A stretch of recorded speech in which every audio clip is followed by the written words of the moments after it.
bandeko na kati na biso basi batambwisa communauté. Il y avait notamment Papa Justin, qui est président honoraire il y a CCI, parce qu'il y a Sata Moussa avant Papa Lokusa. Tout ça, bon, Yo Zalawana, tu es pas autant de Moussou Azali président honoraire, parce que il y a Plata Moussa communauté Nabiso, na côté à Gauloé, des Cobrador, Azala Kipewana, nous sommes dit Binumbale, pour ça la Moussa. Moi j'avais même proposé qu'il y ait un troisième membre, Papa Pasteur Luki, à Baksamana Group Wana, comme porte-parole par exemple, ou Toloba, Moto est chargé à la communication, dans Makambo Neneza Oleka.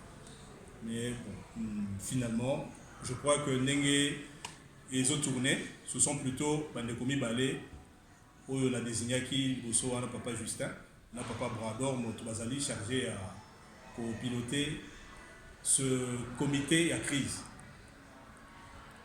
Mais ce qu'il y a eu un autre problème qui a été posé au les Alaki où il y a entre pasteur Remba, président et CCI, na Ndeko Nabisope, Moana, membre de la communauté. Là, je vais parler de Ndeko Nabiso Chilos. Nous ne voulons pas renouer le couteau dans la plaie. Donc,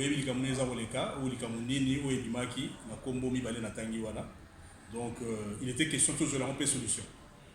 Parce qu'il y a un peu de justifier que Mikoloana, président, Remba a Zongaïmo Sima. Et nous avons compris par la suite que Azaïki n'a pas sapé à moins de temps et à réflexion. Parce que lui aussi était attendu, Mikoloana n'a pas quoi. Il était invité comme Bissonyoso, Falazalawana. Mais il avait eu un empêchement et nous l'avons su bien après la réunion que Azalaki coincé dans un problème, il y a famille, besoin et mon anaki auprès de belle maman.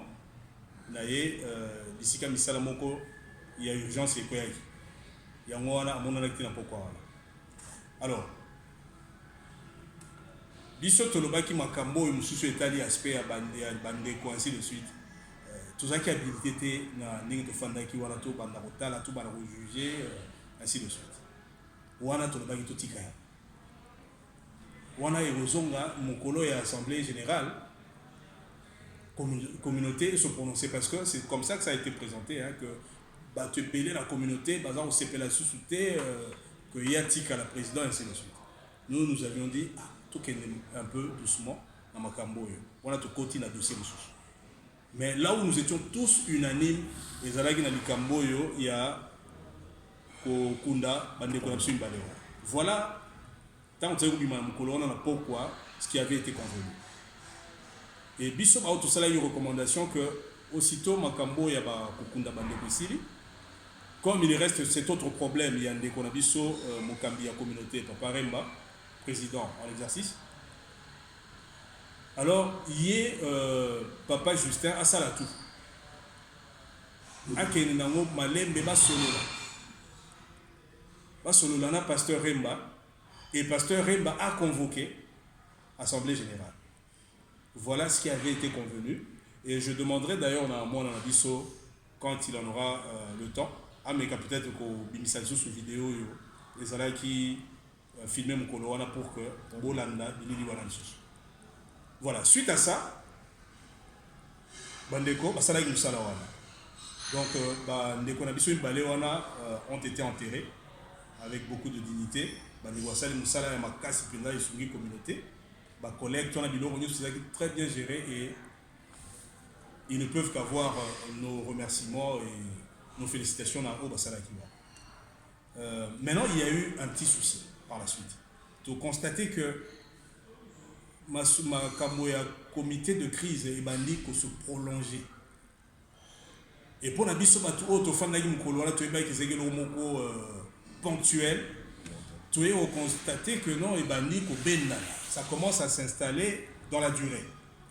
Alors que mandat normalement ici là qui est singela qui une fois que Makambo wala enterrement wala et salami masolo wana ning to convient ki bango basala yango basolo là avec pasteur Remba et puis bakumba communauté babengisa assemblée générale communauté tofanda et tout le monde atala makambo yango eza na ndenge nini eloko toza kozela jusqu'au jour d'aujourd'hui ezali yango wana. Mais qu'est-ce qu'on a constaté entre temps? On a constaté que l'échange il y a malamu te bandi koleka, parce que nous avons appris entre temps qu'il y a eu des petits accrochages aussi. Parce qu'au cours d'une réunion, on a eu Nazaï convient, mais malheureusement j'étais en déplacement. Papa Justin a salaki en compte rendu dans Bandeko, et puis dans Mokolowana, il y a eu un incident. Je pense que vous êtes tous au courant.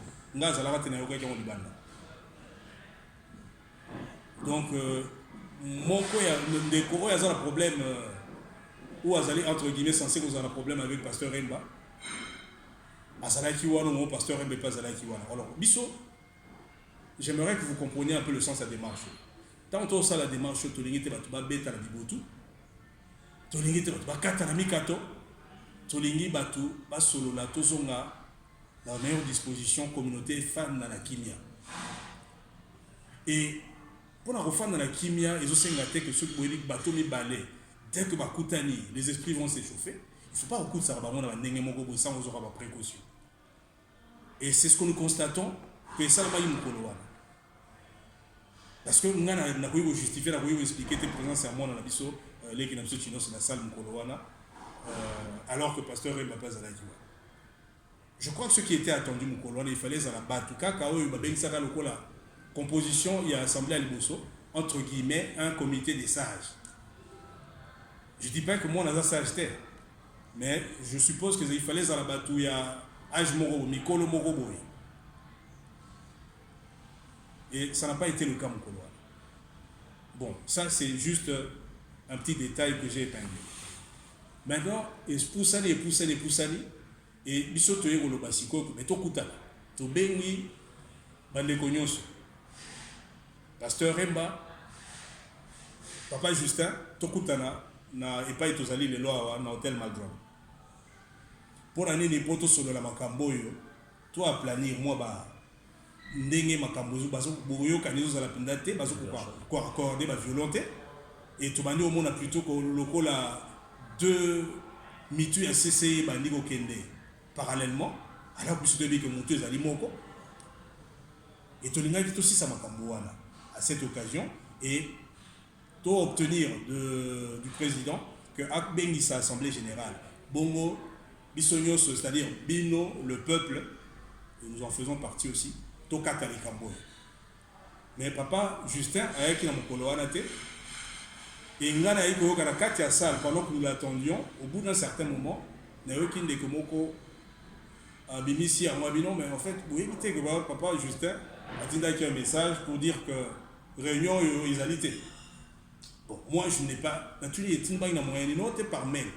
Bon, moi je sais qu'en général, ce papa Justin a dit ma mail, il y a un mail. Mais ce mail-là, curieusement, la Zoé a monté. Qu'est-ce qui s'est passé avec mon adresse email? Explication à mon conseil que l'on voit qui. Sinon, je l'aurais reçu. En tout cas, la Zoé a monté. Bon, tous les cas. Dans 4 réunions, on a Bandeko a décidé que tout constituer un petit groupe, tout solo là, dans Papa Justin. Et je me suis retrouvé par le choix à Bandeko, dans 4 même comité. Voilà. Tant on peut n'attendre tout ça composé, ils ont composé comment? Papa Clément Azali Nakati, Papa Edmond Azali Nakati, Ndekonabiso Gérard Azanakati, Ndekonabiso Fiston Azanakati, na Ngaimoko ou Nazakoloba Azanakati. Alors, on a dans le but, Botika Gana Solana, Papa Justin. Babi. Il n'y a pas de problème, allez-y. Alors, on a eu contact avec Papa Justin, je crois que ça devait être un jeudi, sur la taille d'un portable, on a envoyé la date en haut. Mais nous sommes mardi à semaine, je ne parle pas du jeudi de la semaine passée, mais le jeudi d'avant, la semaine qui précédait. On a bengi Papa Justin, pour envoyer, vous savez que tout ça, on a bossé en bakasi, tout ça, on a posé tout et pas naé, pour on a tout solo. Nous aurions pu lui proposer PAIA et pas une poto solo. Mais par respect, il faut payer ses considérations. proposer beaucoup de talent. C'est comme ça que j'ai procédé. Tout c'est un déco, tout qui est au talent. Nazo qui paye mon collant dans le téléphone, il me dira mais ceux qui ont des bosso, mais vous disposez programme autrement. Mais dans le moment où vous avez un week-end, parce qu'on a proposé tout coup à ce week-end, soit samedi ou dimanche à Poisson. Là, nous sommes jeudi. Je crois. Alors, il me dira, non, samedi, il y a aux Anamoana, à Belfast, pour moi, on habite à Rabat. Et bah, ok, le côté qu'on a pour la Massano, ainsi de suite. Alors, retourne à Bangwa et aux Ala, lundi, si j'ai bonne mémoire. Voilà. Ah, d'accord. Locaux les abos, puisque le programme les a déjà établi, il cambouté. Bokende, bon, ce besoin il lundi, voilà. À partir à mardi, au salon, on a signé au mon colonie, tout solo. Ok. Là, nous sommes jeudi, tout comme samedi, 11h à peu près, je reçois un coup de fil. Nazaki, na motuka, en volant, na ba ceinture, tout ça, et puis j'avais un parc à mon téléphone, les acquis n'a pas choix. Mais les autres vibré, le temps où ça téléphone est Cathy. Mais je regarde quand même l'identité de la personne. Dans mon icône, il n'y a pas Justin. Il y a il n'y a pas Justin, il faut la rappeler tout de suite, parce que Nazar a posé ça, tout solo là. Peut-être qu'il y a eu évolution par rapport à un dossier, donc je l'ai rappelé pendant que je conduisais encore. Nazui payé, Nazoyoka à côté, pour nous là-bas, là-bas au Sakanabi, Nazar la belle phase, quand on est dans le basé d'ailleurs sur le terrain, il y a Nazo qui a pu me non. Alors, tu as un lobby. Lobby, c'est-à-dire dimanche. Alors, ceux qui te zongi, bon, on a il n'y a pas de problème. On a souhaité que ces jours les Kamalam, et puis tous les là-bas, on a retour. La carte, et puis la carte, je me suis dit, on gagne au moins une journée, au lieu de lundi aux à dimanche, donc certainement que vous jouez plus sur calendrier pour la semaine où et donc on a attendu dimanche. Il n'était pas prévu qu'il y ait un benga, mais il était convenu qu'il y a benga.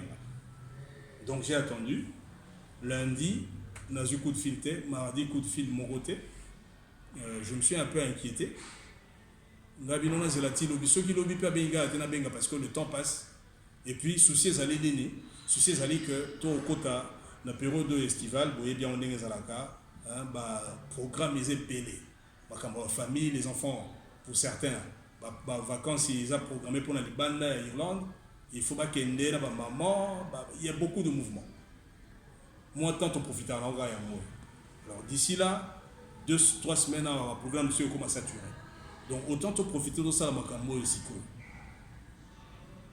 Et donc, souhait que tout solo là, après au solo là, nous allons nous tourner du côté à président CCI Remba, pasteur Remba, hier a convoqué l'Assemblée générale dans Lombango, et puis tout solo là, tout ça m'a. Comme ça, Balingi va attendre sa communauté, si telle est la décision de la communauté, et Baroutia, candidature dans Bango, et puis peuple appelé. Donc, Nazeli, mercredi, voilà, ti n'a pas quoi payer, dans un coup de fil, n'a été, cette fois-là, ça m'oblige à relancer. Parce que ça fait quand même 3 jours passés depuis, à l'Obaï Bazongaki. Bazongaki dimanche, lundi, mardi, mercredi soir. Quand nous étions, en tout cas, nous approchions les 22h. Bon, on a dérangé, je vais m'excuser pour ça. La BNIP, j'ai eu la chance à vous payer. Boni papa, ça va. Maintenant, on a eu un rappel, on a eu un kaki, on a eu et dès qu'on a salé que moi, on a épinglé le fait que tant ils ont joué ce contre Bissot. Au bon lobby, bon passe. Non, ticket là, on a ti lobby jeudi n'a pas quoi. Sans faute, non, benga. Lobby car on est tous allés à Makambo Bela au Salamadi. Ils sont sur le calendrier surchargé. Ok, dans c'est la lobby. Donc j'ai attendu jeudi. On a ce qu'on a commis jeudi à la semaine passée. Jeudi, pour ce que aussi. Dans le jeudi, je n'ai rien reçu. Alors, ça m'a obligé. Ils ont mis tourner vers Bandeko, on a Tangaki ou tout ça qui n'a qu'à comité. Pour leur dire, écoutez, j'ai comme l'impression que mission Nabiso, ceux qui continuent à s'éterniser, n'a évité Timo Colonie. Parce que le résultat, résultat pour Metagi, c'est-à-dire après Sabiso, une date pour notre nous solanae, toujours une date ou un. Alors qu'est-ce qu'on fait? Réunissons-nous pour que tout le monde communauté ait des marches de Salmaki et tout comme une point. Donc voilà le sens, il y a communication où il y a le vélo. Et ça l'a dit juste pour nous Sabino ce petit résumé, ce petit compte rendu. Il y a pour la Boyeba. Boyeba, ni les au Salima depuis Makambo et Boyoka qu'il a été créé un comité de crise. Moussala dans Mozaki Nini, et à côté de ça, CCI, c'est-à-dire la structure officielle, ils ont autant pour la Nini, ils ont toujours piloté par papa, pasteur Remba, et Barno Bazar au Salanine, ainsi de suite. Mais pour ça, je ne vais pas me prononcer, parler au nom du président de la CCI. Voilà, pour l'Angaï, la mission Nabiso, et Sika, tout ce qui s'y a. Le reste, on verra avec Bateau, Bazali habilité et à communiquer la ligne. Merci. Alors, merci beaucoup, Papa Poulain. Donc, je crois que vous qui m'a communion sur Papa Poulain sur Oezali, comité a suivi, pour tout ça qui est en place pour nous recevoir Papa Justin. Alors, tout ça, nous sommes là, mais Papa Justin a mis sur le téléphone, puis a EPT, puis tout a été.